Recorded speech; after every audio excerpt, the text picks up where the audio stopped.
بسم اللہ الرحمن الرحیم۔ قرآن کریم میں بعض مقامات پر آیت کے آخر میں ایک چھوٹا سا نون لکھا جاتا ہے۔ اس نون کے پڑھنے میں بعض لوگ کنفیوز ہوتے ہیں کہ اس نون کو ہم نے کیسے پڑھنا ہے۔ تو آج کی ویڈیو میں آپ کو بتاؤں گا کہ یہ جو چھوٹا سا نون ہے، یا آپ کو نظر آ رہا ہے یہ چھوٹا سا نون ہے، اس نون کو آپ نے کیسے پڑھنا ہے۔ اور تلاوت کے دوران بہت سارے لوگ اس کو پڑھنے میں غلطی کرتے ہیں، اس کو صحیح طریقے سے نہیں پڑھتے، اور جس کی وجہ سے وہ تلاوت ان کی صحیح نہیں ہوتی ہے۔ تو آج میں آپ کو بتاؤں گا کہ بہت ساری جگہوں پر یہ چھوٹا سا نون لکھا جاتا ہے، اس نون کو آپ نے کیسے پڑھنا ہے۔ تو یہاں پر دیکھیں، تبارک الذی بیدہ الملک وہو علی کل شیء قدیر۔ اب یہاں پر آیت ختم ہو گئی ہے اور اس آیت کے بعد ایک چھوٹا سا نون لکھا ہوا ہے۔ تو اگر آپ اس قدیر کو بعد والے کے ساتھ یعنی الذی کے ساتھ ملائیں گے تو آپ اس نون کو پڑھیں گے۔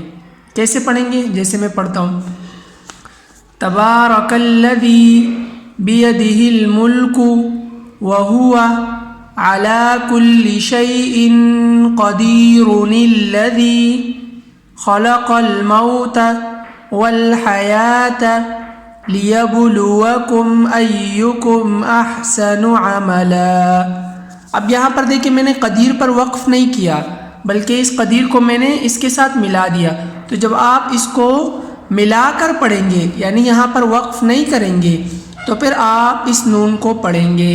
میں دوبارہ پڑھتا ہوں، تبارک الذی بیدہ الملک وہو علی کل شیء قدیر الذی خلق الموت والحیاۃ۔ تو اب جب آپ اس کو ملا کر پڑھیں گے تو اس چھوٹے سے نون کو آپ پڑھیں گے، اور اگر آپ ملا کر نہیں پڑھیں گے یعنی یہاں پر آپ اس قدیر کو الذی کے ساتھ ملا کر نہیں پڑھیں گے بلکہ یہاں پر وقف کریں گے، تو پھر آپ کیسے پڑھیں گے؟ تبارک الذی بیدہ الملک وہو علی کل شیء قدیر۔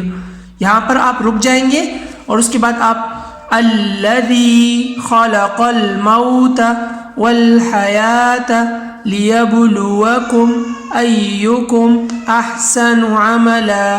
تو خلاصہ یہ ہے کہ جب آپ قدیر پر وقف کریں گے تو پھر اس کے بعد آپ پڑھیں گے الذی،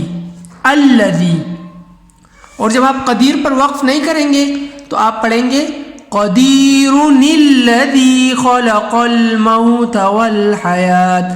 ایک اور مثال قرآن میں جو جہاں پر یہ چھوٹا سا یہاں ایک اور آیت ہے، آپ دیکھیں، فَكَيْفَ تَتَّقُونَ إِن كَفَرْتُمْ يَوْمًا يَجْعَلُ الْوِلْدَانَ شِيبًا۔ اب شیبہ کے اوپر دیکھیں نون لکھا ہوا ہے۔ اب اس نون کو آپ کیسے پڑھیں گے؟ اگر آپ شیبہ کو اس کے ساتھ یعنی السماء کے ساتھ ملائیں گے تو آپ اس نون کو پڑھیں گے۔ کیسے؟ فَكَيْفَ تَتَّقُونَ إِن كَفَرْتُمْ يَوْمًا يَجْعَلُ الْوِلْدَانَ شِيبًا السَّمَاءُ مُنْفَطِرٌ بِهِ۔ اب یہ میں نے شیبہ کو اس کے ساتھ ملا دیا تو اس چھوٹے سے نون کو میں پڑھوں گا شیبن السماء، اور اگر میں اس کو شیبہ کو اس کے ساتھ نہیں ملاؤں گا مطلب وقف نہیں کروں گا تو پھر میں اس کو نہیں پڑھوں گا، اس چھوٹے سے نون کو۔ فَكَيْفَ تَتَّقُونَ إِن كَفَرْتُمْ يَوْمًا يَجْعَلُ الْوِلْدَانَ شِيبًا السَّمَاءُ مُنْفَطِرٌ بِهِ۔